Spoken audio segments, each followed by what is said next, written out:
واحد جماعت اس وقت ہے کشمیر میں جو ہمیں اس خوف و دہشت کے اس ماحول سے نکالنے میں بالکل تاکہ ہمیں اس مصیبت سے آگے نکالیں.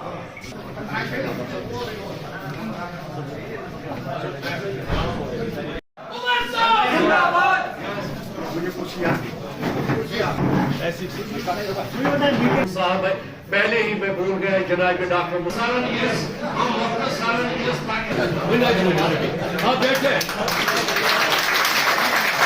پہلے کاروائی یا عاشق صاحب دوسرے یا بام بلاسٹ ہوا ٹنگ مرگ میں اس میں وہ بھی بیچاری اس دنیا سے غلام حسن میر صاحب آئے تھے اس کے رائٹ سے رشید انہوں نے آج باضابطہ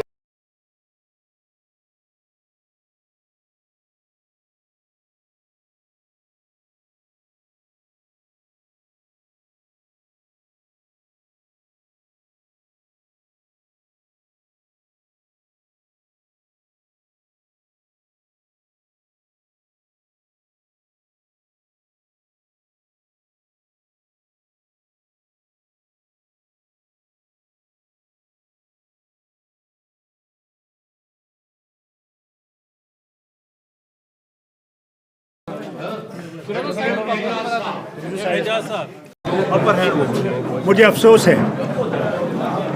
کہ ہمارے وزیر اعظم نے ایسی بات کہی.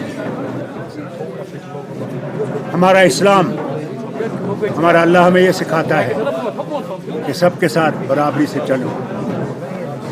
کبھی ہمارے مذہب نے یہ نہیں کہا کہ دوسرے مذہب کو بری طرح سے دیکھو، بلکہ ہر وقت کہا کہ دوسرے مذہب کی بھی عزت کرو. جس طرح تم اپنے دین کی عزت کرتے ہو دوسرے دین کی بھی عزت کرو. کبھی ایسا نہیں ہوگا وزیر اعظم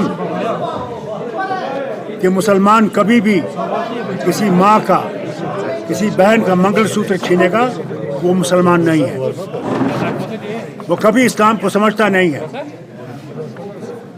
ایک شخص کو آپ مارو گے تو یاد رکھنا اس میں وہ پھر اللہ کی طرف سے کہتا ہے وہ لاکھوں کا قتل ہے، انسانی قتل ہے. وہ کیا ایسا ہو سکتا ہے؟ میں بھی مسلمان ہوں مگر میرے قرآن نے مجھے یہ نہیں سکھایا کہ دوسرے سے نفرت کرنا.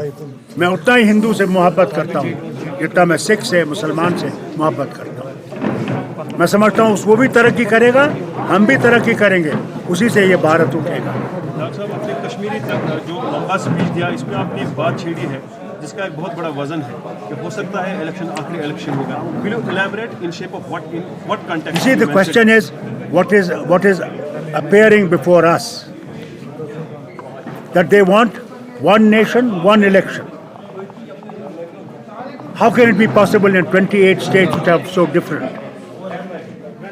Secondly, their changing of constitution has been told, they themselves are saying it, کہ ہم نے آئین بدلانا ہے، ہم نے یہ سویدھان بدلانا ہے. یہ ایک ہی دفعہ الیکشن ہوگا اور جس طرح پیوٹن صاحب بیٹھے ہوئے ہیں اسی طرح یہ بھی اپنے وزیر اعظم کو بٹھانا چاہیں گے. جو جب تک وہ زندہ ہیں وہ رہیں گے، دوسرا آئے گا وہ بھی چلائے گا. نہیں تو مجھے یہ بتائیے یہ کیوں کہہ رہے ہیں کہ 2047 تک، کیا یہ 2047 تک رہیں گے؟ وہ کیسے ہے؟ ان نے سوچ کے رکھا ہے کہ ہم نے کوئی الیکشن نہیں کرنا اور ہم نے بیٹھنا اسی کرسی پہ اور جو مرضی ہے کرنا ہے اور کر رہے ہیں. الیکشن کمیشن کا جو بنتا ہے اس میں کیا تھا؟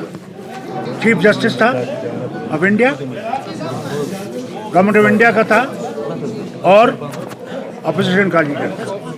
چیف جسٹس کو ہٹانے کی کیا ضرورت پڑی؟ کیا ضرورت پڑی؟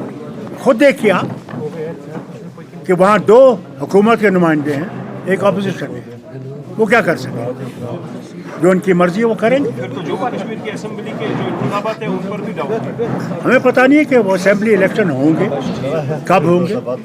یہ تو الیکشن کا یہ تو